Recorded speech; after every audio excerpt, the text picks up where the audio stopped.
ও মা, আপনারা যারা শিবরাত্রি করেন শিবের গলাতে কিসের মালা পরান গো একটু বলবেন?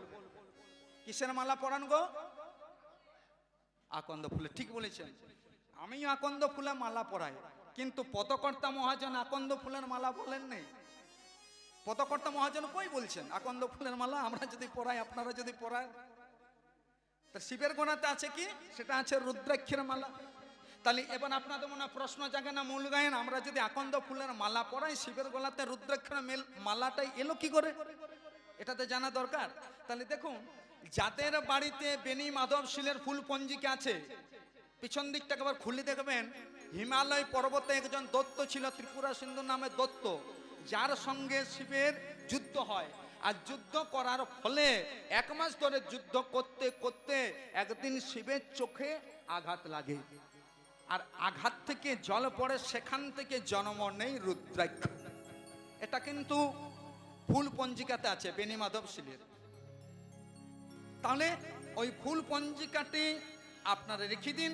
এবার আমি কি বলছি একটু আস্বাদন করুন, রুদ্রাক্ষটা এলো কি করে। দেখুন, যেদিন সমুদ্র মন্থন হয়েছিল, সমুদ্র মন্থন করতে করতে বাবা ভালো ভালো জিনিস পেয়েছিলেন। কি কি? লক্ষ্মী, সরস্বতী, ঐরাবত, হাতি, শেষে একটি ভালো জিনিস উঠলো কি? অমৃত সুধা। মানে যা পান করলে কেউ মারা যাবে না। তাহলে দেবতারা বাবা যে যা পারলেন নিয়ে পালিয়ে গেলেন। শেষে কি উঠলো? 1 ভাণ্ড বিষ। এবারে বলুন তো, আমাদের সংসারে ভালো ভালো জিনিস নেওয়ার অনেকে আছেন, কি গো আছেন তো? ভালো ভালো জিনিস নেওয়ার, কিন্তু মন্দ জিনিস নেওয়ার কয়জন আছে? ওই সমুদ্র মন্থনে যখন বিষ উঠলো, ওই বিষটা কে নেবে? আর যদি না নেয় তাহলে স্বর্গমর্ত পাতাল হরিবুল ধ্বংস হয়ে যাবে। তাহলে কি হবে? তাহলে দেবতাদের মধ্যে ছাই ফেলতে ভাঙা কুলো হচ্ছে মা শিব। উনি দেখলেন জগৎকে যদি বাঁচাতে হয়, ত্রিভুবনকে বাঁচাতে হয়, তাহলে বিষটা আমাকেই পান করতে হবে। তাই দেবাদিদেব মহাদেব করলেন কি? দিলেন ঢক ঢক করে হরিবল। কিন্তু শিব জানতেন যে সমুদ্র মন্থনের বিষ এতটা তেজ আছে, সেটা যদি গলা পর্যন্ত রাখি তাহলে ঠিক আছে। এবার গলার ভিতরে যদি চলে যায়, যতই আমি শিব হই না কেন, আমিও হরিবল হয়ে যাব। তাই বিষটা কোথায় রাখলেন বলুন? কণ্ঠে। সেই দিন থেকে শিবের কি নাম হলো সবাই মিলে বলুন? নীলকণ্ঠ। বাহ! আপনারা অনেক কীর্তনিয়ার কাছে কীর্তন শ্রবণ করেন ওমা, তবে মনে করবেন না আমি কোনো প্রশ্ন করছি, কারণ আমি নিজেই কিছু জানি না। আর আমি কেন? দেবাদিদেব মহাদেব যিনি বলেন কিঞ্চিত জানে নামের মহিমা কে জানে, তার নারায়ণ দাস কতটুকু জানে, তার যতটুকুই জানি আর সাধন করুন, আর ভুল ত্রুটি হলে ক্ষমা করবেন। জয় রাধে। তাহলে বিষটা কোথায় রাখলেন? কণ্ঠে। সেই দিন থেকে শিবের নাম হয়ে গেল নীলকণ্ঠ। এবার আপনারা যারা কীর্তন শ্রবণ করেন বা আপনারা দেখেছেন ক্যালেন্ডারে, শিব বিষ পান করেছিলেন, পার্বতী মাতা নিজের স্তনদুগ্ধ দিয়ে শিবের প্রাণ বাঁচিয়েছিলেন, দেখেছেন। কিন্তু বলুন তো, শিব যখন বিষ পান করেছিলেন, পার্বতী তখন কাছেই ছিল না। কোথায় গিয়েছিলেন? না দেবতাদের কাছে। 2টি হাতে 2টি পাত্র নিয়ে, এখানে আমার ভাগটা দাও আর এখানে আমার স্বামীর ভাগটা দাও। এইদিকে সে বিষ পান করে নিয়েছে। বিষ পান করে বিষের যন্ত্রণাতে ছটপট ছটপট ছটপট ছটপট করছে। ওই ছটপট ছটপট করতে করতে ওই বিষের যন্ত্রণাতে শিবের চোখ দিয়ে 1 ফোঁটা জল পড়লো। সেখান থেকে জন্ম নিল 1 মুখী রুদ্রাক্ষ। যখন 2 ফোঁটা তখন দ্বিমুখী, যখন 3 ফোঁটা তখন ত্রিমুখী, এভাবে পঞ্চমুখী বহুমুখী রুদ্রাক্ষের জন্ম হয়ে গেল। তাই রুদ্রাক্ষ যদি কেউ ভালোভাবে ধারণ করতে পারেন, তার মন এবং শরীর ভালোই থাকে, তবে সেটা আসল হতে হবে। এটা হচ্ছে বিজ্ঞানসম্মত। তাহলে আপনি আসল রুদ্রাক্ষ চিনবেন কি করে? না, একটা রুদ্রাক্ষকে 1 কাপ দুধের মধ্যে দিয়ে দিবেন। যদি দুধটা গোলাপি কালার হয়ে যায়, তখন জানবেন এটি হচ্ছে আসল রুদ্রাক্ষ। আর যেটি হয়নি সেটি জানবেন নারায়ণ দাসের মতন 10 টাকার রুদ্রাক্ষ। কেউ হরিনাম নিল না, সবাই তো মাতৃসাধক, মায়ের ভক্ত। তাই দাদা নিতাইকে ডেকে ডেকে বলল, দাদা গো, আমার এই মধুর হরিনাম যদি কেউ না নিতে চায়, আমি কি করব? তাদের হাতে ধরে পায়ে পড়ে আমার এই মধুর হরিনাম দেব। তাই গৌর হরি আমার করলেন কি? অধম পাপী তাপী জীবে দ্বারা দ্বারা যাচ্ছেন, আর যাকেই দেখতে পাচ্ছেন তাকেই উদ্দেশ্য করে বলছেন, তোমরা বসে কেন আছো? কি করলে সংসারে এসে পড়ে ভগবানের নাম করলে না, ভগবানের আরাধনা করলে না, সময় তোমার চলে গেল। তাই এখনো সময় আছে, তোমরা সবাই মিলে আমার সঙ্গে বলো, একবার বল রে হরি নাম,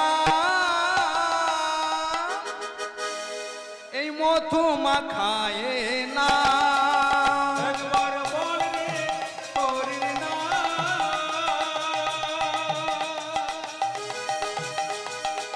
মধু মাখায় না।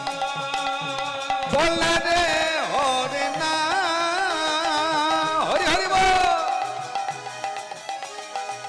মধু মাখায় না, বলে হরি নাম, মধু মাখায় না।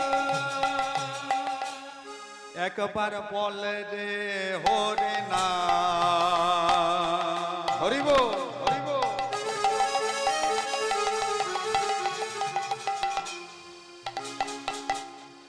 মধু মাখায়।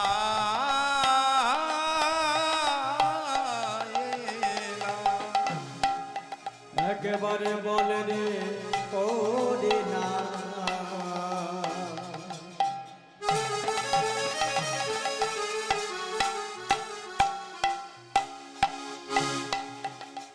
এ মধু মাখায় না। একবার বল রে হরি নাম, মধু মাখায় না। একবারে বল রে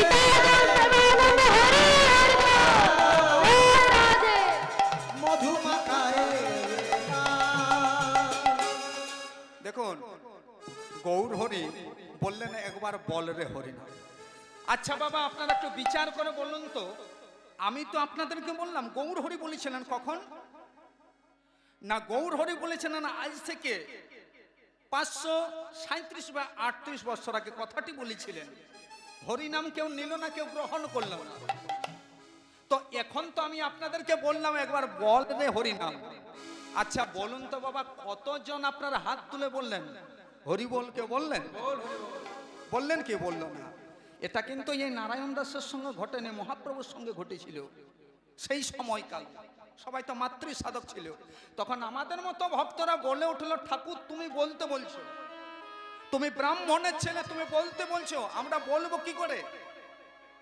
আর তাছাড়া তোমার কথা শুনে তোমার নামটি যদি করি, কারণ যে নাম মানুষ মারা গেলে করে, সে নাম আমরা জীবিত অবস্থায় করব কেন? আর যদি জীবিত অবস্থাতে করে তাহলে আমাদের লাভ কি হবে? মহাপ্রভু বললেন কেন কেন লাভ হবে না? তোমাদের কি লাভ হবে জানো? দূরে যাবে হরি বল।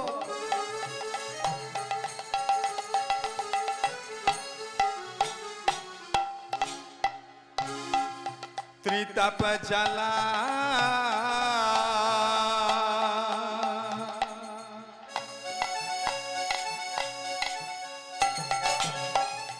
তোমরা নাও গো নামের মালা। হরি হরি বল। দূরে যাবে, সবাই মিলে দুটি বাহু তুলে প্রেমানন্দে ত্রিতাপ জ্বালা।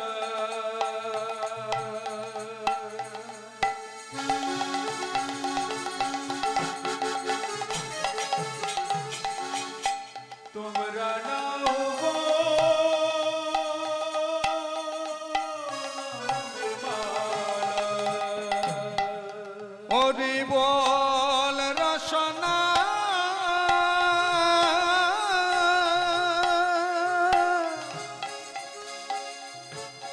মিটে তৃষ্ণা, এ নামেতে। একবার বলে রে হরি নাম, সবাই মিলে এই আমার মধু মাখায় না। হরি বল। একবার বল রে হরি নাম, মধু মাখায় না। একবার বল রে হরি নাম, মধু মাখায়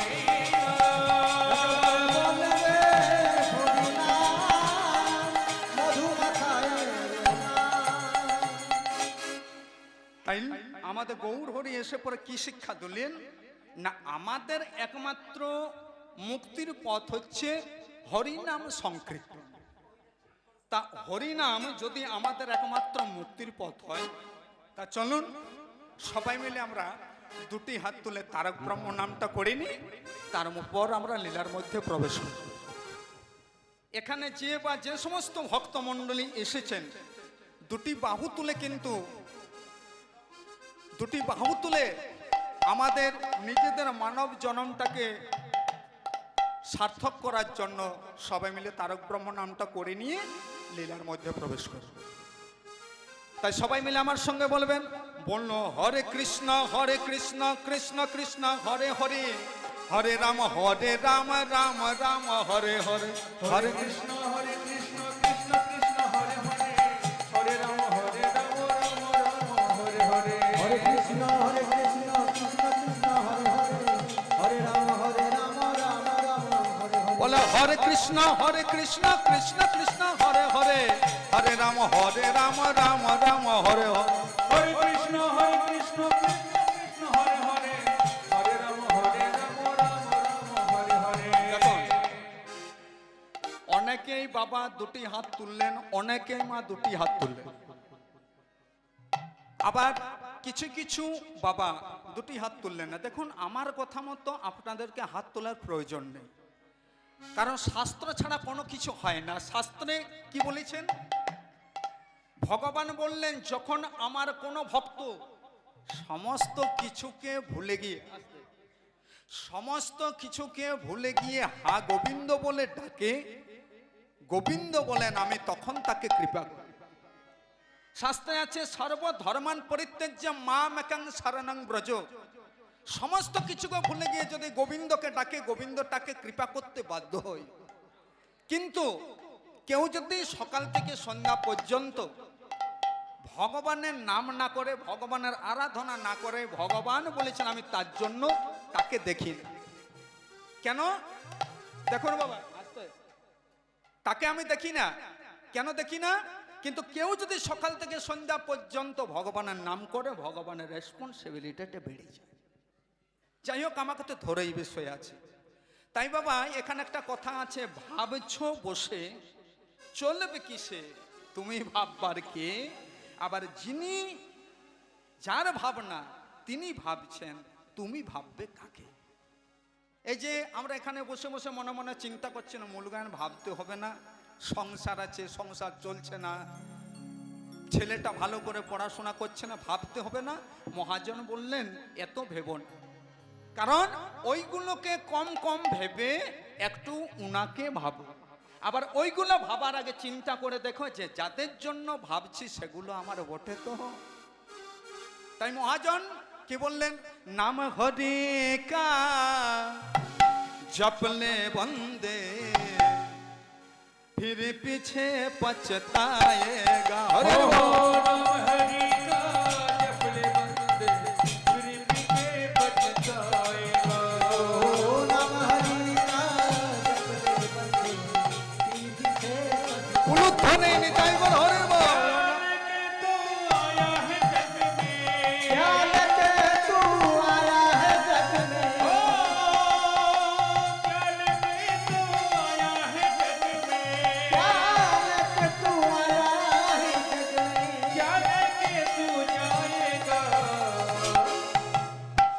नाम हरि का जपले बंदे फिर पीछे पछताएगा। ओ नाम हरि का जपले बंदे, फिर पीछे पछताएगा। नाम हरि का जपले बंदे फिर पीछे पछताएगा।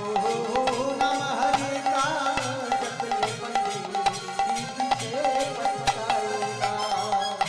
দেখুন এগুলো কিন্তু হিন্দি গান মনে করবেন না, তুলসীদাসের কথা। নাম হরিকা জপলে বন্দে বলছে হরি নাম যদি করতে হয় তো এখন থেকে করো। কারণ কেন বললেন?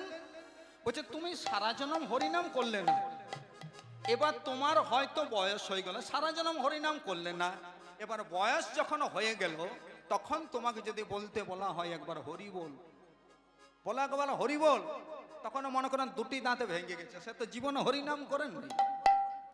এবার বলতে বলা হচ্ছে হরি বল, হয়তো হয়তো সে হরি নাম বলতে যাচ্ছে কিন্তু দাঁতের ফাঁকে হরি বলটা হচ্ছে না, দাঁতের ফাঁকে সে বলছে ফলি বল, ফলি বল, ফলি বল, নিতাই গোর একবার হরি হরি বল। নাম হরি কা জপলে বন্দে फिर पीछे पछताएगा हरि ओ नम हरि का जपले बंदे पीछे फिर पछताएगा। क्या लेके तू आया है जग में, ज्ञान के तू आया है जग में, क्या लेके आया है जग में, क्या लेके आया है जग में, और यार क्या लेके तू जाएगा।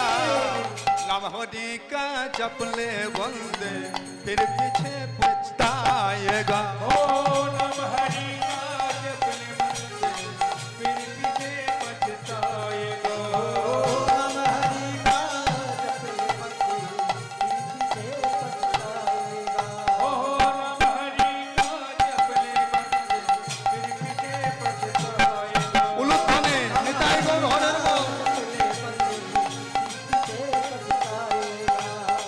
नम हरि का जपले बंदे फिर पीछे पछताएगा।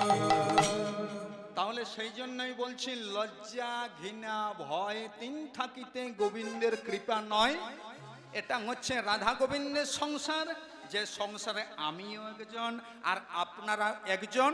তাই যতক্ষণ থাকবেন একটুকু করে একবার করে হরিধ্বনি একবার করে উলুধ্বনিটা করবেন সবাই মিলে। আরেকবার মনের আনন্দে তারক ব্রহ্ম নামটা করে হরে কৃষ্ণ কৃষ্ণ কৃষ্ণ হরে হরে, হরে রাম রাম রাম হরে হরে। हरे कृष्ण कृष्ण कृष्ण हरे हरे, हरे राम राम राम हरे हरे। हरे कृष्ण कृष्ण कृष्ण हरे हरे, हरे राम राम राम हरे हरे। हरे कृष्ण कृष्ण कृष्ण हरे हरे, हरे राम राम राम हरे हरे। हरे कृष्ण कृष्ण कृष्ण हरे हरे, हरे राम राम राम हरे हरे। हरे कृष्ण कृष्ण कृष्ण हरे हरे, हरे राम राम राम हरे हरे। वासुदेव घोषे कहे घोष को है করে জরহা, মনের রাগা, কলিতে যেই গোড়া সেই তো কৃষ্ণ, সেই তো কৃষ্ণ, সেই তো জগন্নাথ। সে তো জগন্নাথ। এতক্ষণ আমরা গৌরচন্দ্রিকা করলাম, গৌরচন্দ্রিকার পথ অতিক্রম করে প্রবেশ করব লীলার মধ্যে। তো দেখুন আজকের লীলার বিষয়বস্তু, যে লীলাটি আজকে আমরা আস্বাদন করব সেই লীলাটির নাম হলো সতীর দেহত্যাগ বা দক্ষ যজ্ঞ। এই লীলাটি আপনারা আস্বাদন করবেন।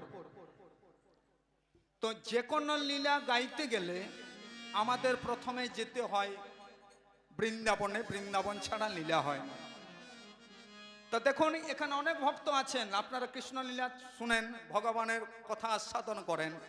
এখন অনেকের মনে প্রশ্ন আসবে যে মূল গায়েন আপনি যদি দক্ষযজ্ঞ লীলা করেন, সতীর দেহত্যাগ করেন, তাহলে এখানে আপনি বৃন্দাবন পেলেন কোথায়? কৃষ্ণ লীলা মানে তো বৃন্দাবন লীলা, কি বাবু? তাহলে এখানে দক্ষযজ্ঞ হবে, বৃন্দাবন পেলেন কোথায়? তাহলে দেখুন একটু বলে যায়। আচ্ছা বলুন তো, ভগবান শ্রীকৃষ্ণের সর্বশ্রেষ্ঠ লীলা কি? রাসলীলা, ঠিক বলেছেন। আচ্ছা বলুন তো সেই রাসলীলা কখন সমাপন হয়েছিল? যখন ভোলানাথ এসেছিল তখনই রাসলীলাটা পূর্ণ হয়েছিল। ভগবান শ্রীকৃষ্ণ রাসলীলা করেছিলেন কখন? শারদীয় পূর্ণিমার রজনীতে। তাহলে শারদীয় পূর্ণিমার রজনীটা হচ্ছে 15 কলা। এবার বলুন 15 কলাতে রাসলীলা হয়? 16 কলা পূর্ণ না হলে তো রাস হবে না। তাহলে 16 কলা কখন পূর্ণ হয়ে গিয়েছিল? না মহাদেবের মাথাতে ছিল 1 কলা চাঁদ। তাহলে যখনই মহাদেব এসেছিলেন পূর্ণিমাতে, শারদীয় পূর্ণিমা রজনীতে ছিল 15 কলা, যখন এলেন 16 কলা পূর্ণ হলো, তখন এই বৃন্দাবনে রাস হলো। তাই যেখানে হরিনাম হবে সেখানে যদি দেবাদিদেব মহাদেব না আসেন তাহলে কি করে হয়? তা চলুন মধুময় শ্রীধাম বৃন্দাবনে চলে যায়। আচ্ছা, আপনাদের মধ্য থেকে এখানে কে কে বৃন্দাবনে গেছেন হাত তুলতে পারবেন? অপরাধ নেবেন না। বাহ। আচ্ছা, বৃন্দাবনে যদি কেউ যান, গিয়ে পরে কি বলতে হয় বলুন তো? হরে কৃষ্ণ। হ্যাঁ, ঠিক বলেছি, ঠিক বলেছি, আমি ভুলে যাই, একটু বলবেন। তাহলে বৃন্দাবনে গেলে আপনাকে বলতে হবে রাধে রাধে। এটা হচ্ছে বৃন্দাবনের পরিচয়। আর আপনি যদি চলে যান মায়াপুরে, ওখানে গিয়ে বলতে হবে আপনাকে হরে কৃষ্ণ। এটা হচ্ছে মায়াপুরের পরিচয়। আর আপনি যদি পুরী ধামে যান তাহলে সেখানে কিন্তু আপনাকে রাধে রাধে বলা চলবে না, আর হরে কৃষ্ণ বলা চলবে না। ওখানে গিয়ে বলতে হবে ধাই কিড়ি কিড়ি বা জয় জগন্নাথ। আর আপনি যদি চলে যান অযোধ্যাতে, অযোধ্যাতে গিয়ে আপনাকে কি বলতে হবে? ওখানে কিন্তু রাধে রাধেও চলবে না, ধাই কিড়ি কিড়িও চলবে না, জয় জগন্নাথ বলা চলবে না, আবার হরে কৃষ্ণ বলা চলবে না। ওখানে একটি পরিচয়, সেটা হচ্ছে জয় রামচন্দ্র কি জয়। যেমন বৃন্দাবনে যদি যান, গিয়ে পরে কোনো দোকানে গিয়ে যদি বলেন দাদা এক গ্লাস জল দিন, তো আপনার সঙ্গে একটু কথা বলবে না, আপনাকে জলও দেবে না। কেন দেবে না বলুন তো? যতক্ষণ না না রাধে রাধে বলবেন, আপনার সঙ্গে কেউ কথা বলবে না। এগুলো হচ্ছে আমাদের পরিচয়। আচ্ছা, এখানে একটা কথা বলে যাই, আমি যখন এসেছি আপনাদের সঙ্গে আমার একটাই পরিচয়, কি না সেটা হচ্ছে জয় গুরু, না হয় জয় রাধে, না হয় জয় নিতাই, কিংবা হরে কৃষ্ণ। এটা হচ্ছে আমাদের পরিচয়। এই পরিচয়টা আমি এসেছি যখন ছিল, আবার যখন যাবে ওটা থাকবে। বাকি সব মাসিপসির সম্পর্ক থাকবে না। সংসারে আপনাকে কতদিন কদর করবে? যতদিন শরীর নামক জিনিসটা থাকবে। তা চলুন মধুময় শ্রীধাম বৃন্দাবনে চলে যায়। কেমন ভাবে যাব? মায়ের একবার করে উলুধ্বনি করবেন, বাবারা হরিধ্বনি করবেন, বলে দিয়েছি। বলে চলে রে আমার মধুর বৃন্দাবন, ওই দেখো যমুনার ধারে ধারে তমালের বন। চলে রে আমার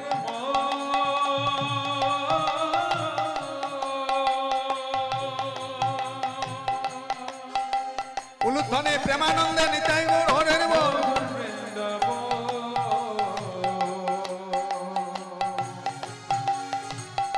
যমুনার ধারে ধারে তোমাদের চল রে আমার মধুর বৃন্দাবন, যমুনার ধার ধারে তমালের বন। চলে রে আমার মধুর বৃন্দাবন, যমুনার ধারে ধারে তমালের বন। শ্যামা কুণ্ড রাধা কুণ্ড, অমলগিরি গোবর্ধন। শ্যাম কুণ্ড রাধা কুণ্ড, গিরি গোবর্ধন। শ্যাম কুণ্ড রাধা কুণ্ড গিরি গোবর্ধন। শ্যামে কুণ্ড রাধা কুণ্ড গিরি গোবর্ধন। চল রে আমার মধুর বৃন্দাবন, যমুনার ধার ধারে তমালের। উলুধ্বনি মায়েরা। চলে রে আমার মধুর বৃন্দাবন, যমুনার ধারে ধারে তোমাদের বন। আর চলে রে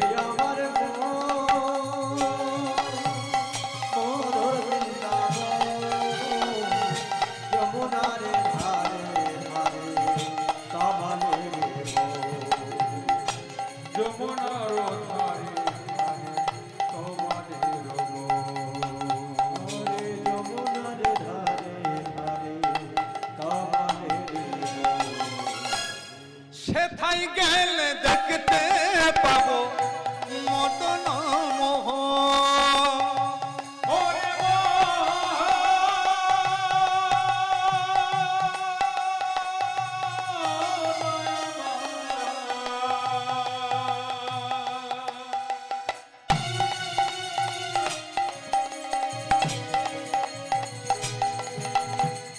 ওরে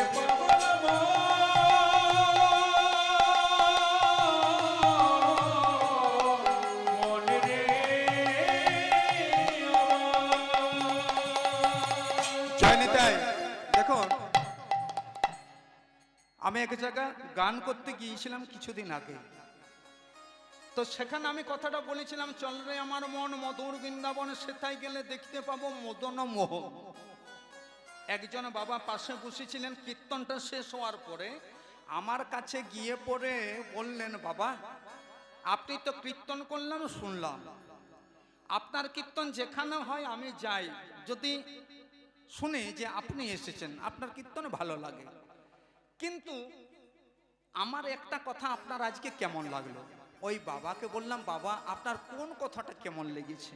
বলছে, ওই যে আপনি বললেন যে চল রে আমার মন, সেথায় গেলে দেখতে পাবি মদন মোহন, কথাটা কেমন লাগলো? তো বৃন্দাবনে গেলে কি মদন মোহন দেখতে পাওয়া যায়? আমি বলি, হ্যাঁ পাওয়া যায়। উনি আমাকে বললেন, অসম্ভব, আমি 4 বার বৃন্দাবনে গেছি, একবারও দেখতে পাইনি।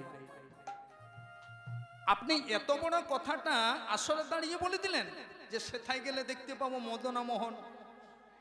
উনি যখন আমাকে কথাটা বললেন, তখন আমি মনে মনে চিন্তা করলাম, কথাটা ঠিক।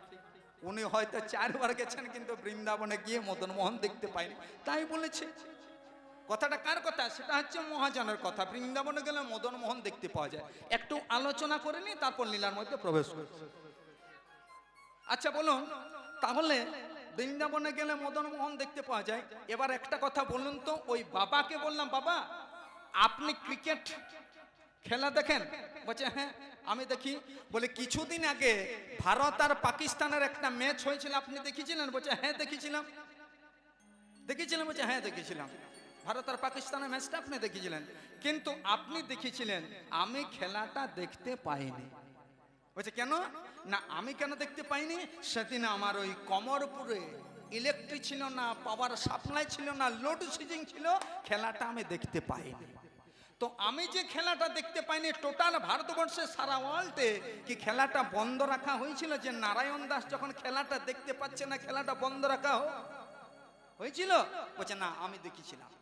তো সেই রকম আপনি দেখেছিলেন, মানে আপনার পাওয়ার সাপ্লাইটা ভালো ছিল, যার জন্য আপনি দেখতে পেয়েছেন। আর আমি দেখতে পাইনি, মানে আমার পাওয়ার সাপ্লাইটা ছিল না কমলপুরে। তো সেই রকম আমাদের এই হৃদয় মন্দিরটা যতক্ষণ না পরিষ্কার না হবে, এই হৃদয় মন্দিরটাতে যতক্ষণ না গুরু মন্ত্রের জল না ঢালবেন, এই হৃদয় মন্দিরটাতে যতক্ষণ না ভক্তির লাঙ্গন না দিবেন, আর এই হৃদয় মন্দিরটাতে যতক্ষণ না ভক্তির বেড়াটা না দিবেন, ততক্ষণ না পর্যন্ত আপনার বৃন্দাবনে গেলে মদন মোহন। তাই তো সেই জন্য বলছেন, সেথায় গেলে দেখতে পাবো মদন মোহন। সেখানে গেলে দেখতে পাবে মদন মোহন। দেখো একটা কথা কি জানেন, আসতে বলছে আপনার 15 টাকার তার, আর 15 টাকার তার নেই, আপনি মনে মনে চিন্তা করছেন 1000 ভোল্ট আপনি পার করে দেবো, পুড়ে ছাই হবে না, হয়ে যাবে না তারটা? আপনার 15 টাকার তার নিয়ে বলছেন 11,000 ভোল্ট বলছে চালিয়ে দেবেন, পুড়ে ছাই হবে, হয়ে যাবে। আমরা যখন তখন ভগবানকে বলি, হে ভগবান তুমি আমাকে দেখা দাও। ভগবান দেখাতে কি করবেন? তো ভগবান যে তোমাকে দেখা দেবে, তার পূর্বে তুমি জানো যে ভগবান যদি দেখা দেয়, ভগবানের কাছে কি চাইবো? তাই সেথায় গেলে দেখতে পাবো মদন মোহন।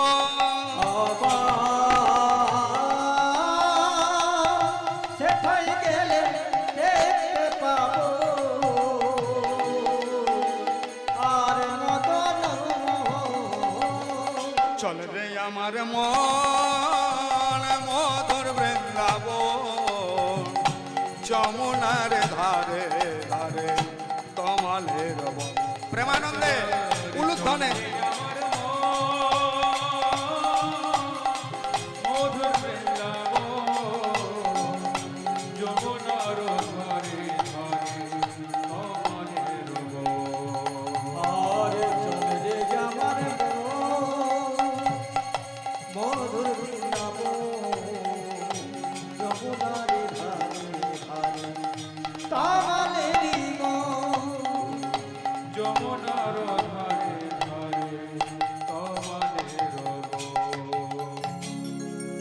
বল বল বৃন্দাবন ধাম কি, জয় শ্যাম সুন্দর গোবিন্দ কি, আপন আপন পিতা মাতা কি, নিজ নিজ গুরুদেব কি, সকল ব্রাহ্মণ বৈষ্ণব কি, সকল সাধু মহারাজ কি, জয় প্রেমানন্দে একবার মনের আনন্দে নিতাই গৌর হরি হরি বল হরি বল।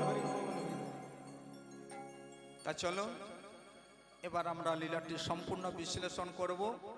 লীলার নাম আগেই বলে দিয়েছি, সতীর দেহত্যাগ বা দক্ষ যজ্ঞ। আচ্ছা দেখুন, এই লীলাটির প্রথম পদাবলী যিনি লিখেছেন কে জানেন? বাঁকুড়া জেলা ছাতনা গ্রামের চণ্ডীদাস, যিনি এই লীলাটির প্রথম পদাবলীটি লিখেছেন। এবার মাদেরকে একটা কথা বলি। আচ্ছা মা বলুন তো, আমাদের দেবাদিদেব মহাদেব কোথায় থাকেন গো? কোথায় থাকে? কৈলাসে। ঠিক বলেছেন। তাহলে আমাদের দেবাদিদেব মহাদেব থাকেন কৈলাসে। আজ পদকর্তা মহাজন কি পদ লিখলেন দেখুন, পদকর্তা চণ্ডীদাস। ও গো আমার কৈলাস পর্বতে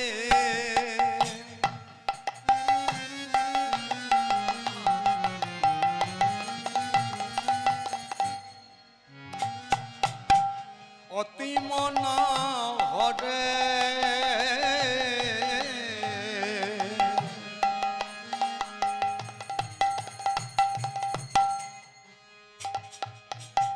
বসে আছেন ভব ভোলা,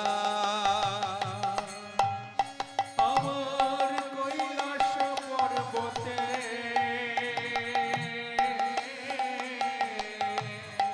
অতি মনোহরে বসে আছি ভোলা। যার মুখে রামানা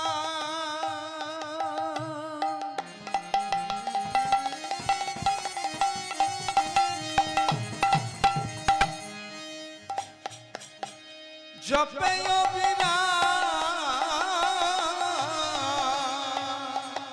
ও যার মুখে রাম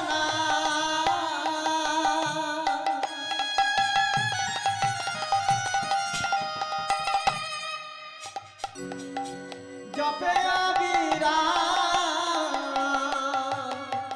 মুখে রামানা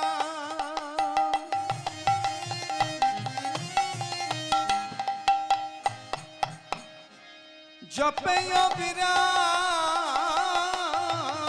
ভোলা জপে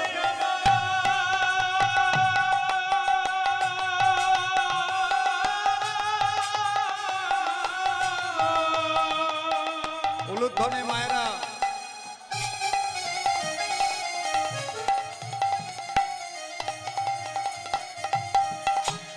ভোলা রাম নাম জপে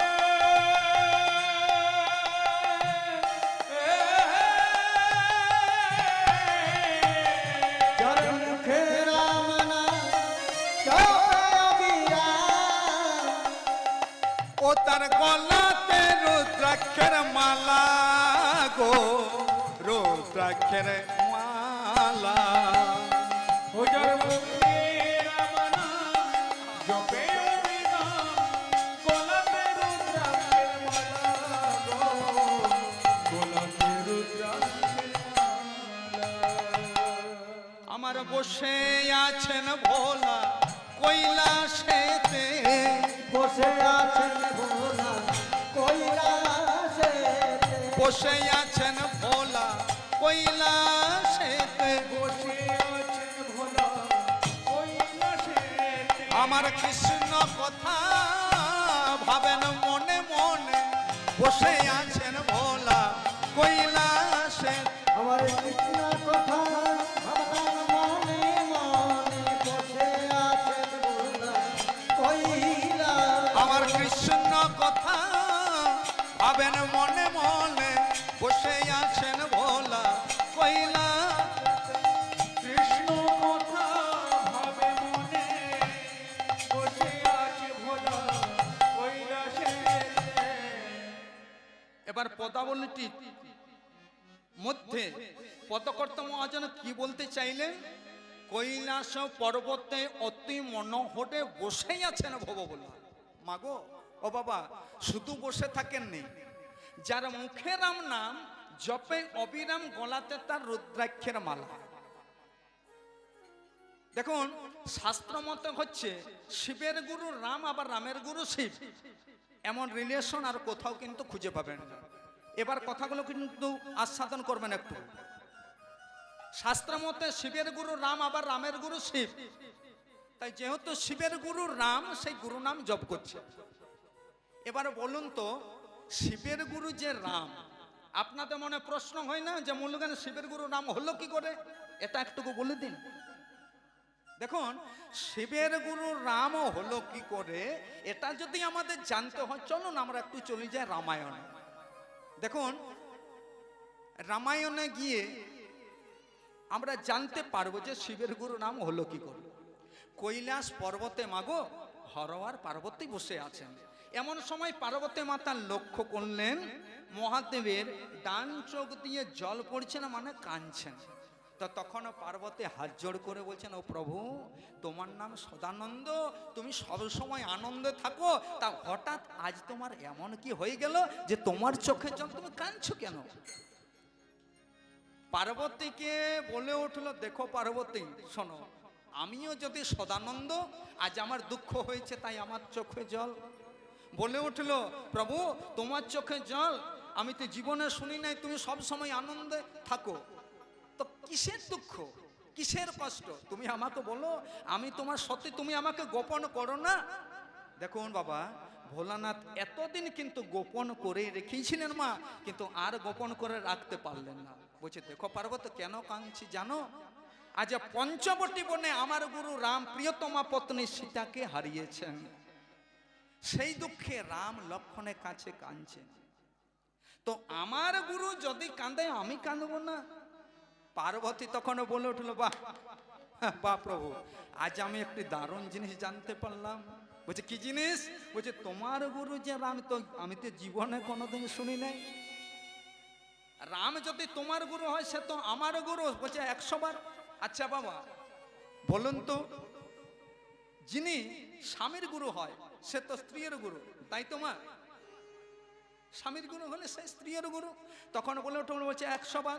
আমার যদি গুরু হয় তাহলে তোমার গুরু। বলছে, আমি শুধু শুধু তো গুরু বলবো না, শুধু শুধু গুরু বলবো? বলছে, বলবো না, আমিও একটুকু পরীক্ষা করবো। বলছে, কাকে? না রামচন্দ্রকে গুরু বলার আগে।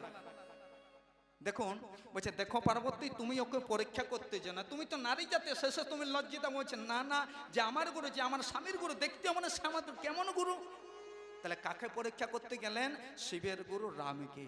কখনো পরীক্ষা করতে গেলেন যখন রামচন্দ্র সীতার শোকে শোকাতুর হয়ে কোথায় জানকী, কোথায় জানকী বলে সীতার অনুসন্ধান করছিলেন। দেখুন, পার্বতী তখন করলেন কি, সীতার রূপ ধারণ করে ওই রামচন্দ্রের অগ্রে গিয়ে দাঁড়িয়েছেন। এবার যেই অগ্রে গিয়ে দাঁড়িয়েছেন, এই দিকে লক্ষণ কিন্তু পার্বতীর উপর সীতাকে দেখতে পেয়েছেন। আর দেখতে পেয়ে বলে উঠল, দাদা, ও দাদা, আর আমাদের কোনো দুঃখ নেই, আর আমাদের কোনো কষ্ট নেই, ওই দেখো আমাদের মা জানকী, যিনি পূর্ণব্রহ্ম রাম। দেখুন, আমি যে কি এখন মনে মনে চিন্তা করছি, আচ্ছা বলুন তো, একমাত্র আমিই তো জানি গো, আপনারা কি জানেন? জানেন না।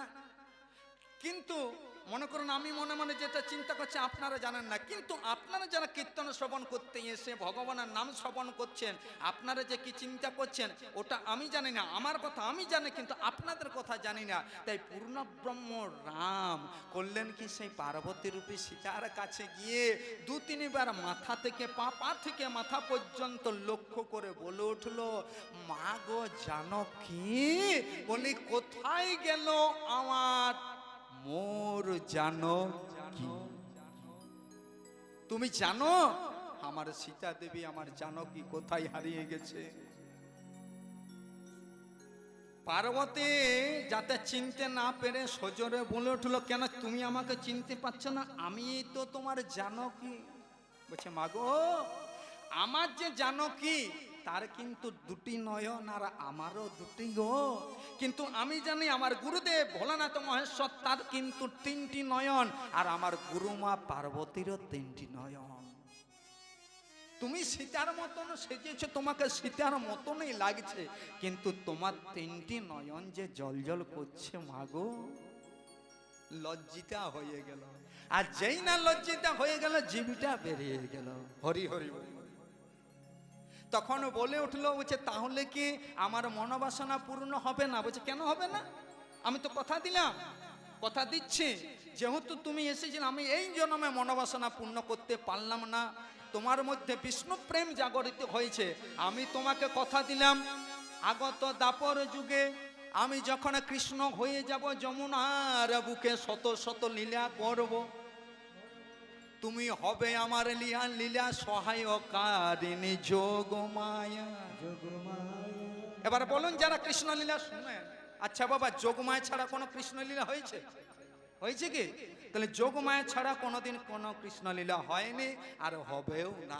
সেই জন্য বলছেন যারা মুখে রাম নাম, আজ জপে অবিরাম, মুখে রাম নাম জপে অবিরাম, গলাতে রুদ্রাক্ষের মালা গো, গলাতে রুদ্রাক্ষের মালা। ও যারে মুখে রাম নাম জপে অবিরাম, গলাতে রুদ্রাক্ষের মালা গো, গলাতে রুদ্রাক্ষের মালা। দেখো তাই কি বলছেন, ও যারা মুখে রাম নাম জপে অবিরাম, মুখে রাম নাম জপে অবিরাম, আমার গলাতে রুদ্রাক্ষের মালা গো, গলাতে রুদ্রাক্ষের মালা। উলুধ্বনি রাম নাম জপে অবিরাম, গলাতে রুদ্রাক্ষের মালা গো, গলাতে রুদ্রাক্ষের মালা। আমার যেই হর সেই তো হরে, হর সেই তো হরি, যেই হর সেই তো হরে। আরে যেই হর সেই তো একবার বদন ভরে বল হরি, যেই হর সেই তো হরে। একবার বদন ভরে বল হরি, যেই হর সেই তো হরি, একবার বদন ভরে বল হরি, যেই হর সেই তো হরে। একবারে বদন বলে বল হরি, যেই হর সেই তো হরি। একবার হরি হরি হরি বলে, প্রেমানন্দে বাহু তুলে, হরি হরি হরি বলে, প্রেমানন্দে বাহু তুলে, হরি হরি হরি বলে, যেই হর সেই তো হরি। তাহলে বাবা আমিও বলবো যেই হর সেই হরি, বদন ভরে সবাই মিলে গোয়া বলো হরি। দেখুন এখানে একটা কথা বলে যায়, আমার মামা বাড়ি হচ্ছে আপনাদের ওই বড়া করে, কথাটা শুনবেন, রসিকতা করবেন না, এটার মধ্যে একটা তত্ত্ব লুকিয়ে আছে। আমার মামা বাড়ি হচ্ছে বড়া করে। আচ্ছা মা বলুন তো, আমার মামা বাড়ি যদি বড়া করে হয়, আমার বাবার শ্বশুর বাড়ি কোথায় হবে? হরি বল। হ্যাঁ আপনাদের এখানে হবে না? না, ঠিক ঠিক ঠিক ঠিক। জায়রাতে এটা কিছু মনে করবেন, এটার মধ্যে একটা তত্ত্ব লুকিয়ে আছে। তাহলে আমার মামা বাড়ি যদি বড়া করা হয়, আমার বাবার শ্বশুর বাড়ি হবে বড়া করে। আচ্ছা মা তাহলে আপনাদেরকে বলে, আমার মায়ের বাপের বাড়ি কোথায় হবে? বড়া করে। ঠিক। তাহলে মনে করুন এইরকম 24 পর কীর্তন হচ্ছে, আমি গেলাম মামা বাড়ি, বাবা গেলেন শ্বশুর বাড়ি, মা গেলেন বাপের বাড়ি। এখন আমার ভাই বলছে দাদা কোথায় এসেছি? বলে কেন মামা বাড়ি? বলছে কি করে হয়? বাবা যে বলছে শ্বশুর বাড়ি, মা যে বলছে বাপের বাড়ি। বলে যার যেমন ভাব তার তেমন লাভ। মায়ের ভাবনা কি? বাপের বাড়ি, বাবার ভাবনা শ্বশুর বাড়ি, আমার ভাবনা মামা বাড়ি। এসেছি কোথায়? বড়া করে। গন্তব্যস্থল হচ্ছে একটি জায়গা, কিন্তু যার যেমন ভাব। তো তেমনি যেই হর সেই হরে বদন ভরে বল হরে। তো এখানে অনেক ভক্ত আছেন, কেউ কালী ভক্ত আছেন, কেউ দুর্গা ভক্ত আছেন, কেউ শিব ভক্ত আছেন। তো কৃপা করে ঝগড়া করবেন না, হরি হরি বল। কারণ যেই কালী সেই মা দুর্গা, সেই কৃষ্ণ। ভগবান হচ্ছেন এক, তার হচ্ছে রূপটা ভিন্ন বর্ণ। যেমন মামা বাড়ি, শ্বশুর বাড়ি, বাপের বাড়ি জায়গাটা হচ্ছে একটি জায়গা বরাকর, তো তেমনি আপনি শিবেরই পুজো করুন আর গৌরাঙ্গের ভজনা করুন, ভগবান হচ্ছেন এক এবং অদ্বিতীয়, তার রূপটা হচ্ছে ভিন্ন ভিন্ন। শাস্ত্রে আছে যে যথামং প্রপদন্তে স্তাং তথৈব প্রজাম্যহম, এই পৃথিবীর জীব যে রূপে কামনা করে, যদি তার ভক্তি থাকে গোবিন্দ আমার, তাকে সেইভাবে দেখাতেই নিতাই গোর একবার হরি হরি। তাহলে কি বললাম এতক্ষণ ধরে? যেটা আমার বলার উদ্দেশ্য, দেবাদিদেব মহাদেব কৈলাসে বসে আমার এক মনে রাম নাম জপ করছেন। হেনকালে সেই সময় আসছেন কে না, দেবর্ষি নারদ মুনি। কিসের জন্য আসছেন? আজের লীলার নাম বলে দিয়েছে দক্ষযজ্ঞ। নারদ মুনি আমার আসছেন একটি কারণ নিয়ে, সেটি হচ্ছে দক্ষযজ্ঞ হবে। দেবাদিদেব মহাদেব বসে আছেন, তাই নারদ মুনি নাম গাইতে গাইতে আসছেন। দক্ষযজ্ঞের কারণটি নিয়ে শিবের কাছে আসছেন। কেমন ভাবে আসছেন? একটা বীণা নিয়ে, যে বীণাতে সব সময় নাম করে। তাহলে দেখুন নারদ মুনি আসছে মানে, নারদ মুনি শুধু পুরাণে নেই, নারদ মুনি পুরাণে নেই, নারদ মুনি আপনাদের গ্রামে আছে, আমাদের কমলপুরও আছে, আপনার বরাকরও আছে। প্রত্যেকটি জায়গায় দু একটি করে নারদ থাকে। হরিবল। সংসার সুখী হয় মাগো আমার রমণীর গুণে। মায়েদের জন্য সংসার হয়, তাই আপনাদের জন্য আমার একটা প্রার্থনা, ওই পুকুরে স্নান করতে গিয়ে, দামোদরে স্নান করতে গিয়ে পরের কথা শুনে এসে সংসার ভেঙে দেবেন না, এটা আপনাদের কাছে অনুরোধ। তবে আপনাদের কীর্তন শোনা সার্থক হবে। তাই সেই নারদমণি আমার আসছেন কেমন হবে? নারদমণি আমার বলছেন, ও দেবে না যন্ত্র, বলে একবার হরে কৃষ্ণ মন্ত্র, কৃষ্ণ নাম ছাড়া জীবের কোন গতি নাই। হরে কৃষ্ণ মন্ত্র, কৃষ্ণ নাম ছাড়া জীবের কোন গতি নাই। উলুধ্বনে নিতাই গৌর। বিনা যন্ত্র, কৃষ্ণ নামে মন্ত্র, কৃষ্ণ নামে ছাড়া জীবে আর গতি নাই। গোলকের প্রেম ধন হরি নাম সংকীর্তন, গোলকের প্রেম ধন হরি নাম সংকীর্তন। গোলকের প্রেম ধন হরি হরি হরি।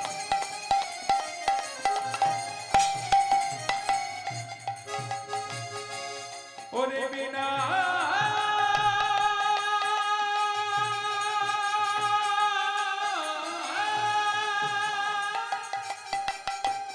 প্রেমানন্দে হরিবল।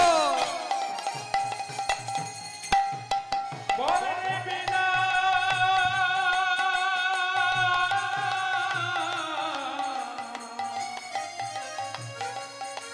একবার কৃষ্ণ নাম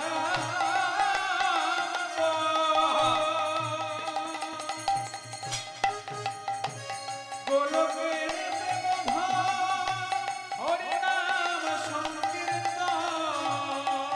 বল গো দেবে না যন্ত্র, বল হরে কৃষ্ণ মন্ত্র, কৃষ্ণ নাম ছাড়া জীবের কোন গতি না। ওরে বিনা যন্ত্র, হরে কৃষ্ণ মন্ত্র, কৃষ্ণ নামে ছাড়া জীবে কোন গতি নাই। হরে বিনা যন্ত্র, হরে কৃষ্ণ মন্ত্র, কৃষ্ণ নাম ছাড়া জীবে কোন গতি নাই। দেবাদিদেব মহাদেব কি, পরম বৈষ্ণব মহাদেব কি, পরম শাস্ত্রজ্ঞ মহাদেব কি, পরম সঙ্গীতজ্ঞ মহাদেব কি। যেই না মহাদেবের গুণগান করলেন, শিবের কিন্তু ধ্যান ভঙ্গ হয়ে গেল। আর সামনেই দেখছেন দেবর্ষি নারদ মুনি। সামনে নারদ মুনিকে দেখতে পেয়ে বলে উঠলো, নারদমুনি ভালো আছো? বলছে হ্যাঁ ভালো আছি, আমি ভালো আছি। আচ্ছা নারদমুনি, তুমি যে অসময়ে এখানে এলে এই কৈলাসে, তুমি তো শুধু শুধু কোথাও আসো না কোনো কারণ না থাকলে।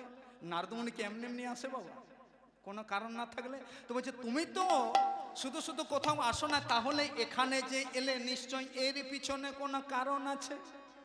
নারদমুনি বলছেন, ওরে বাবা মেঘনা চাইতে জল, আমি তো কারণ নিয়ে এসেছি, আমি তো কারণ নিয়ে এসেছি। আর আমি তো ভাবছিলাম শিবকে বলবো কি করে, আর যখন বলে দিয়েছে কোনো কারণ ছাড়া তুমি আসো না, সঙ্গে সঙ্গে বলে উঠলো, ভোলানাথ মহেশ্বর প্রভু, আমি একটি কারণ নিয়ে এসেছি, তবে তুমি যদি শোনো তাহলে ঠিক আছে, আর যদি না শোনো সেটা পরের কথা। হরি বল।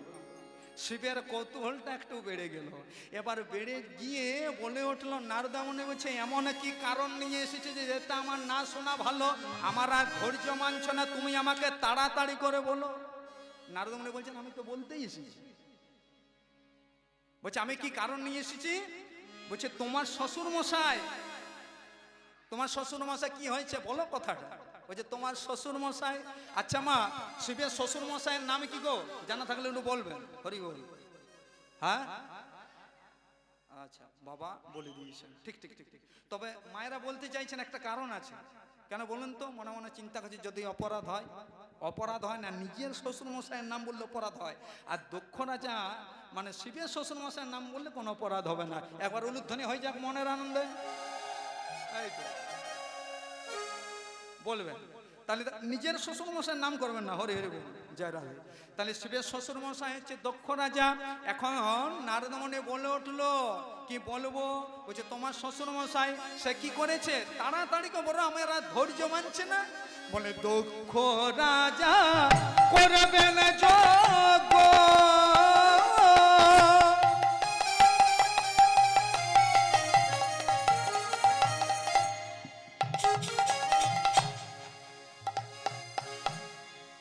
শান্তি পাবার আসে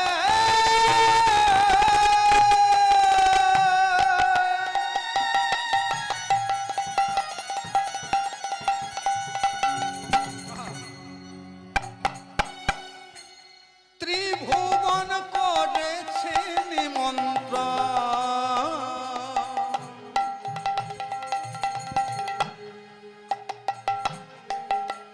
তোমরা শুধু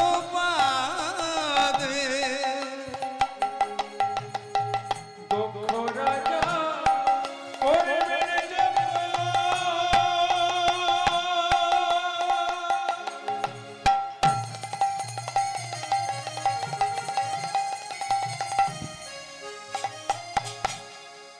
শান্তি পাবার আসে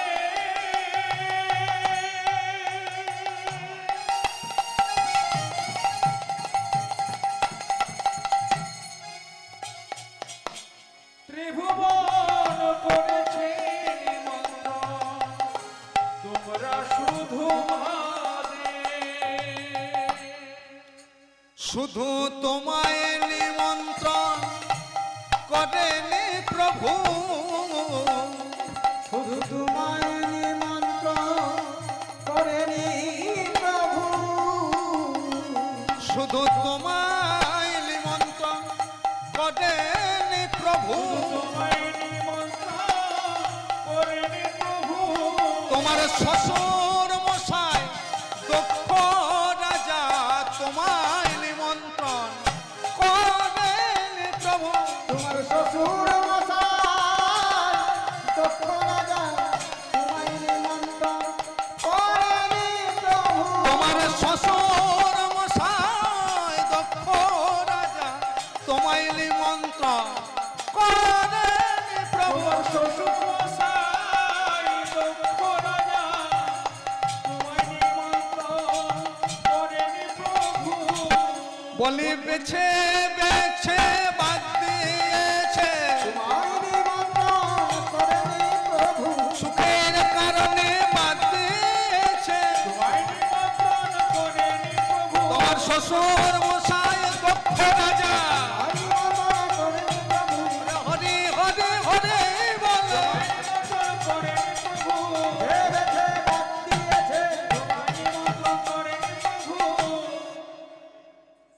সঙ্গে সঙ্গে বলে উঠল, মহাদেব তোমার শ্বশুর মশাই যার নাম হচ্ছে দক্ষ রাজা একটি যজ্ঞ করছেন, সেই যজ্ঞের নাম হচ্ছে দক্ষ যজ্ঞ।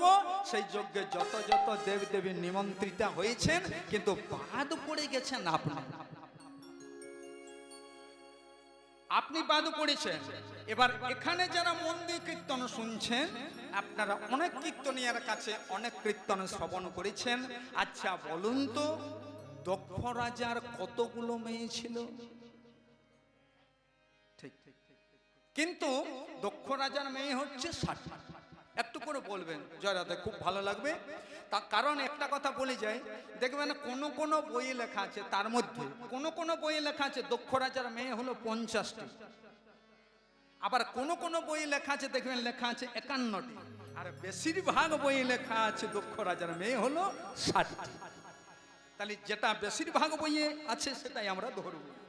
এবার একটু আস্বাদন করো, তার মধ্যে 60টির মধ্যে 27টি মেয়ের বিয়ে হয়েছিল চন্দ্রের সঙ্গে। 27টি মেয়ের বিয়ে হয়েছিল চন্দ্রের সঙ্গে, মানে দক্ষ রাজা 27টি মেয়েকে পর পর বিয়ে করেছিলেন। 13টি মেয়ের বিয়ে হয়েছিল কশ্যপ মুনির সঙ্গে। তাহলে কত হলো? 27 আর 13 বাবা, 27 আর 13 কত হয়? 40। ঠিক, 27 আর 13 হয়ে গেল 40। 11টি মেয়ের বিয়ে হয়েছিল একাদশ রুদ্রের সঙ্গে। তাহলে কত হলো? 51। আর 9টি মেয়ের বিয়ে হয়েছিল ধর্মের সঙ্গে। তাহলে কত হলো? 59। 8টি মেয়ের বিয়ে হয়েছিল ধর্মের সঙ্গে সরি 8টি মেয়ের বিয়ে হয়েছিল ধর্মের সঙ্গে, তাহলে হলো 59টি। আর বাকি থাকা একটি, যার নাম হচ্ছে সতী, সেটি জুটি ছিল একেবারে শিবের ভাগ্যে। তার মানে দক্ষ রাজার একেবারে আদরের জামাই বলুন, ছোট জামাই বলুন, কিন্তু সেই আদরের জামাইকে নিমন্ত্রণ করেন। কেন করেননি? না, আমি বলবো যাদের বাড়িতে শিবপুরাণ বই আছে পড়ে দেখবেন দক্ষ রাজা এত বড় যজ্ঞ করলো, 59টি মেয়েকে নিমন্ত্রণ করলো, কিন্তু যেটি ছোট মানে সতী দেবাদেবী মহাদেবকে আদরের জামাইকে নিমন্ত্রণ করলেন না। কি হয়েছিল দেখুন, কেন করলেন না? দেখুন, যেদিন দক্ষ যজ্ঞ হয় তার 1 মাস আগে আরেকটি যজ্ঞ হয়েছিল। সেই যজ্ঞটার নাম হচ্ছে ভৃগুমুনির ব্রহ্মযজ্ঞ। তাহলে ভৃগুমুনি ব্রহ্মযজ্ঞ করেছিলেন, সেই যজ্ঞে 33 কোটি দেবদেবীকে নিমন্ত্রণ করেছিলেন, এমনকি শিবের শ্বশুর মশাইকে মানে সকলকেই করেছিলেন। ভৃগুমুনি ব্রহ্মযজ্ঞ হচ্ছে, আবার সেই ব্রহ্মযজ্ঞে সকলেই বসে আছেন, চন্দ্র সূর্য বরুণ গ্রহ তারা ব্রহ্মা বিষ্ণু মহেশ্বর, আপনারা যেমন বসে আছেন সকলেই বসে আছেন। এমন সময় দেবাদিদেব মহাদেব আছেন, কিন্তু সেখানে প্রবেশ করছেন সেই সময়কে শিবের শ্বশুর মশাই, যার নাম হচ্ছে দক্ষ রাজা, নিমন্ত্রিত আছেন। তাহলে দক্ষ রাজা আসছেন।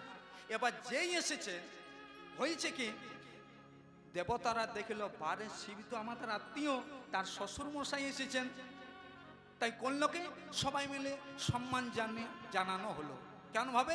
না, উঠে দাঁড়িয়েছে সবাই মিলে। যেই উঠে দাঁড়িয়েছে সম্মান জানানোর জন্য, যেই উঠে দাঁড়িয়েছে, কিন্তু সবাই তো উঠে দাঁড়ালো, কিন্তু যা শ্বশুর সেই উঠে দাঁড়ালো, সেই বসে আছে।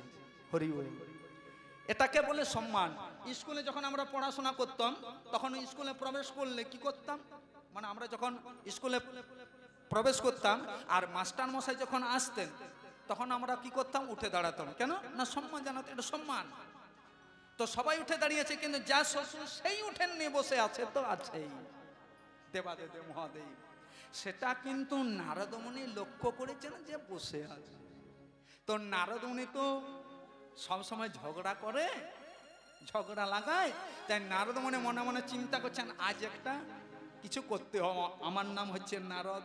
নারদমুনি লক্ষ্য করেছেন আর লক্ষ্য করে বলছেন, রাজামশাই আর আপনি কোনো ছেলে পেলেন না, এত ছেলে থাকতে শেষে বেছে বেছে এইটাকে বিয়ে দিলেন, যার কোনো মান নেই, সম্মান নেই, যার কোনো বুদ্ধি নেই। বলছে কি করে, কেন বুদ্ধি নেই? বলছে দেখুন, ভালো করে লক্ষ্য করে দেখুন তো, সব দেবতা উঠে দাঁড়িয়েছে আর ও বসে আছে আদরের জামাই। এটা অপমান করা হলো না? এখন দক্ষ রাজা মনে মনে চিন্তা করছে, কথা তো ঠিক বলেছে, কথাটা তো ঠিকই বলে দিয়েছে। তখন মনে মনে চিন্তা করছেন, হতে পারে আমার আদরের জামাই, সতী আমার ছোট, সে আমার আদরের জামাই, কিন্তু এত বড় অপমান, সবাই উঠে দাঁড়িয়েছে, ওই উঠে দাঁড়াতে পারলো না। সঙ্গে সঙ্গে বলে উঠল, নারদমুনি তাহলে তুমি আমাকে বলে দাও এই অপমানের জবাব আমি কেমন করে নেব। নারদমুনি বলছেন, আমি তো এইটাই চাইছিলাম যে কখন তুমি আমাকে বলো। নারদমুনি বলছেন, আমি তো এইটাই চাইছিলাম। বলছে নারদমুনি তাহলে বলো, বলে এই অপমানের জবাব কেমন। রাজা মশাই, আপনি দেবতাদের মাথার উপরে এত বড় অপমান সহ্য করবেন না। বলছে ঠিক আছে, আমিও কিছুদিনের মধ্যে একটা যজ্ঞ করব, সেই যজ্ঞের নাম হবে দক্ষ যজ্ঞ, আর সেই যজ্ঞে সকলকে নিমন্ত্রণ করে বেছে বেছে এই যে বসে আছে না, এটাকেই বাদ দিয়ে দেব। তাহলে বুঝতে পারলেন কেন নিমন্ত্রণ করেনি, দায়ীটাকে, ওটার জন্য দায়ী কে? নারদই দায়ী। তো সেটা কিন্তু বুঝতে পেরে দেবাদিদেব মহাদেব বলছেন, নারদ তোমার বুদ্ধিটাই এত মোটা, তুমি কি ভেবেছিলে আমি বসেছিলাম আর তুমি ভাবলে আমাকে অপমান করবে, আমার শ্বশুর মশাই ঝগড়া লাগাবে। কিন্তু আমি কেন বসেছিলাম জানো?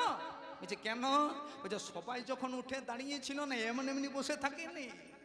সবাই যখন উঠে দাঁড়িয়েছিল তখন স্বর্গমর্তা পাতাল হরিবল টলমল টলমল করছিল, এই গেল আর এই গেল। একমাত্রই আমি সম্মান জানাতে, সম্মান মানে এই ধরাকে ধারণ করে রেখেছিলাম, ধরাকে ধরে রেখেছিলাম। আর যদি ওই সম্মান জানাতে উঠে দাঁড়াতাম না, দক্ষ যোগ্যতা দূরের কথা, হরিবল হয়ে যেত। তা তুমি তো ভালো কথা বলতে জানো না, মন্দটাই বলেছে আমার শ্বশুর মশাইকে। আমার শ্বশুর মশাই নিমন্ত্রণ করে ভালোই করেছে, আমাকে নিমন্ত্রণ করে আমি শ্বশুর বাড়ি যাবো না, আমার যেতে ভালোই লাগে না। তবে নারদ একটা কাজ করো, তুমি আমার কাছে এসে যে দক্ষ যোগ্যতা খবর পেয়েছি, তাহলে এক কাজ করো, এখানে না থেকে তাড়াতাড়ি করে যাও দেখি। তুমি এখানে না থেকে তাড়াতাড়ি করে যাও। বলছে কেন?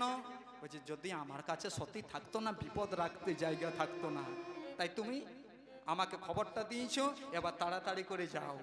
যেই না বলে দিয়েছেন, শিবের মতো দেবতা নারদের হাতটা ধরে কি বলছেন দেখুন পদকর্তা মহাজন, বলি শোনই হে আজ নারদ মুনে, তোমায় বলি কানে কানে, শোনো হে নারদ মুনি বলি কানে কানে, শোনই হে নারদ মুনি, তোমায় বলে কানে কানে, শোনো হে নারদ মুনি বলি কানে কানে, দক্ষ যজ্ঞের খবর যেন, দক্ষ যোগের খবর যেন, দক্ষ যজ্ঞের খবর যেন, দক্ষ যোগের খবর যেন, সতী নাহি শুনে গো, সতী নাহি শুনে, দক্ষ যোগের খবর যেন, সতী নাহি শুনে গো, সতী নাহি শুনে। শিবের মতো দেবতা নারদের হাতটা ধরে বলছেন, নারদ তুমি আমার কাছে এসেছো, খবরটা দিয়েছো, এবার এখানে না থেকে তাড়াতাড়ি করে যাও। নারদ মুনি দেখছেন এই রে, শিবের তো কোনো কিছু হলোই না। তো শিবের যখন কোনো কিছু হলো না, আমি ভেবেছিলাম শ্বশুর মশাইয়ের সঙ্গে ঝগড়া লাগাবো, কিন্তু ঝগড়া তো লাগলো না, শিবের তো কোনো ক্রোধ হলো না। তাহলে শিবের যখন কোনো কিছু হলো না, অন্তত সতীকে গিয়ে একটু দিই, যদি কিছু একটা হয়, শিবের তো হলোই না কিছু। তাহলে দেখুন নারদ মুনি বললেন, প্রভু বলছে একবার প্রণাম করেছে, আর একবার শিব মনে মনে চিন্তা করছে, বারবার করে প্রণাম করছে কেন, অতি ভক্তি চোরের লক্ষণ। মনে মনে চিন্তা করছে কিছু ব্যাপার বলছে, তুমি আমাকে বারবার করে কেন প্রণাম করছো? বলছে কেন করবো না, অনেকদিন আসেনি তাই প্রণামগুলো একবার করে সেরে নিচ্ছি। নারদ মুনি মনে মনে তো চিন্তা করছেন, ব্যাপারটাতে আমি কি রেখেছি, কিছু একটা করতে হবে, তাই প্রণাম তো করলাম। এবার প্রভু একটু বলবো, কি কি বলবে? বলছে একটুকু আমাকে যেতে দিলে ভালো হয়। আমি প্রণাম করলাম। এর মা যদি জানতে পারে, সতী যদি জানতে পারে নারদ এসেছিল, মায়ের মনে কষ্ট হবে না? তাই আমি ভেতরে যাব, আবার মায়ের চরণধুলি নিয়ে মাথায় নেব, আর তোমার দক্ষযজ্ঞর খবর তোমার সতীকে বলবো না, বলবো না, বলবো না। যাদের মিথ্যা কথা বলার অভ্যাস আছে না, হরি মন্দিরে দাঁড়িয়ে বলবে বলবো না, আবার বলবে। যার যেমন স্বভাব তো সেই রকম করবে। তো শিবের মতো দেবতা নারদের কথা বিশ্বাস করে মনে মনে বলছে যাও, তবে তবে বললো না। বলছে বলবো না, বললাম তো। বলছে একবার তো ভেতরে যেতে দাও, তারপর দেখা যাবে। জয় রাধে। তাহলে নারদ মুনি আমার করলেন কি? ভেতরে প্রবেশ করলেন। আর যেই ভেতরে প্রবেশ করেছে, ওখানে কে ছিল? শিবের সহধর্মিণী। তাহলে কেমন ভাবে প্রবেশ করছেন? বলে বসে আছে আমার দক্ষ বালা, ত্রিনয়ন করে আলা। বসে আছে দক্ষ বালা, বিনয়ন করি আলা। বসে আছে দুঃখ ভালা। বলুন ধনী মায়েরা।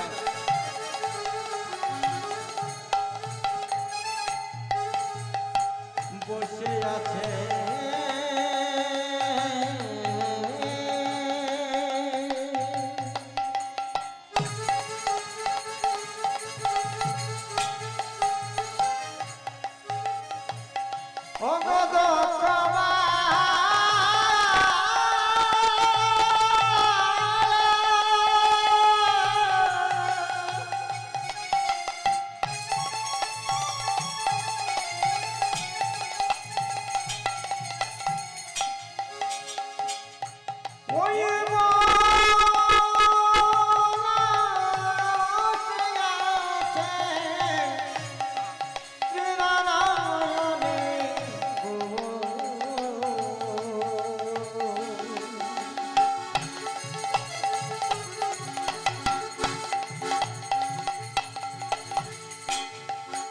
বসে আছে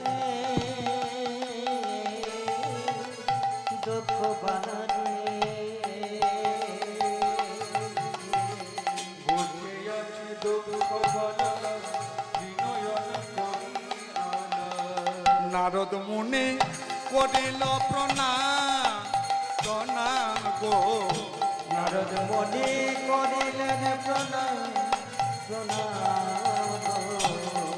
মনে করিলেন প্রণাম, প্রণাম গো। শঙ্কর শঙ্করি উমা